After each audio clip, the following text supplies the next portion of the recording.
From JBS Studios in Greater New York, this is the JBS News Update with Teisha Bader. I'm Teisha Bader with the JBS News Update for Monday, October the 14th, 2024. 4 Israeli soldiers were killed in a drone attack on their army training base last night. The attack was carried out by terror group Hezbollah. The explosive-laden drone hit the base in northern Israel, killing 19-year-old Sergeant Omri Tamari, 19-year-old Sergeant Yosef Haib, 19-year-old Sergeant Yoav Agmon, and 19-year-old Sergeant Alon Amitai. All were in combat training and were promoted to the rank of sergeant posthumously. 7 other soldiers were seriously injured in the attack.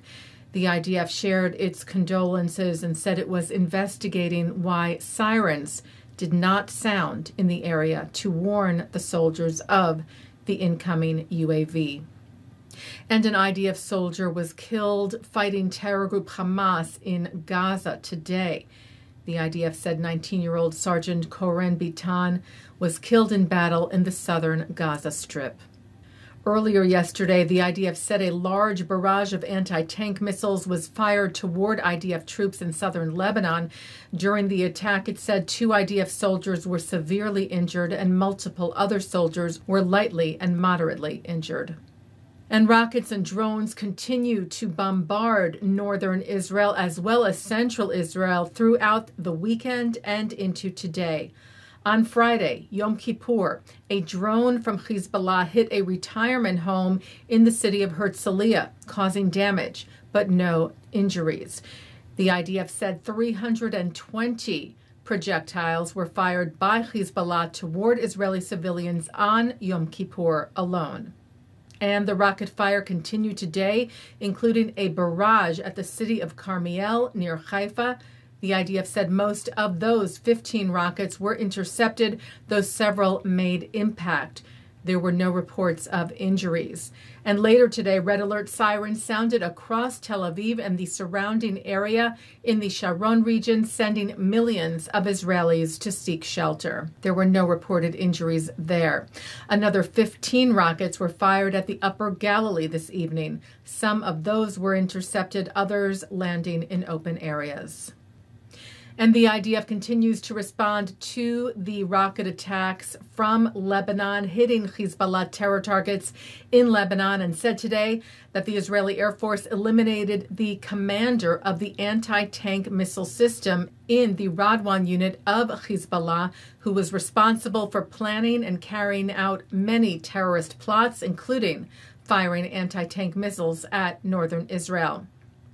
The IDF and Israel's security agency, the Shin Bet, also announced today that the head of Hamas's aerial array was killed in an Israeli airstrike last month, saying that he was responsible for many acts of terrorism, including the launching of drones and UAVs towards Israel and Israeli troops, and took part in the establishment of Hamas's air formation.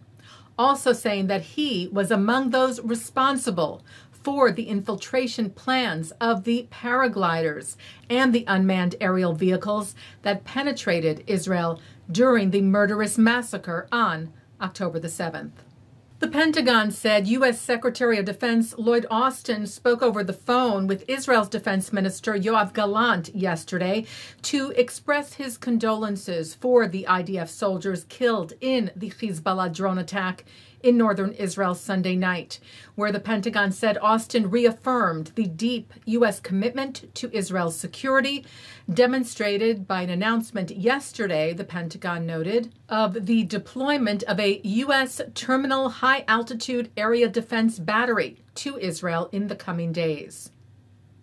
U.S. Vice President Kamala Harris spoke to Jewish voters on the eve of Yom Kippur Friday about the great difficulty of this past year, marking 1 year since the brutal Hamas terrorist attack on October the 7th, and the ongoing threats to Israel and challenges facing the Jewish people.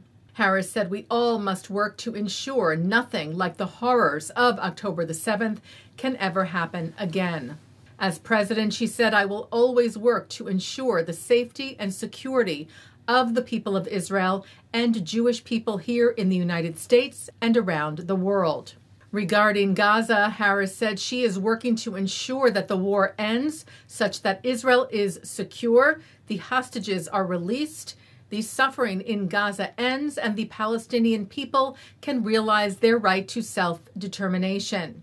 The vice president noted as well the threat from Iranian-backed Hezbollah and Iran itself, and the U.S.'s military assistance defending Israel during Iran's recent attack on the Jewish state. She said, "Make no mistake, as president, I will never hesitate to take whatever action is necessary to defend American forces and interests from Iran and Iran-backed terrorists, and I will never allow Iran to acquire a nuclear weapon." She said, "Diplomacy is my preferred path to that end, but all options are on the table."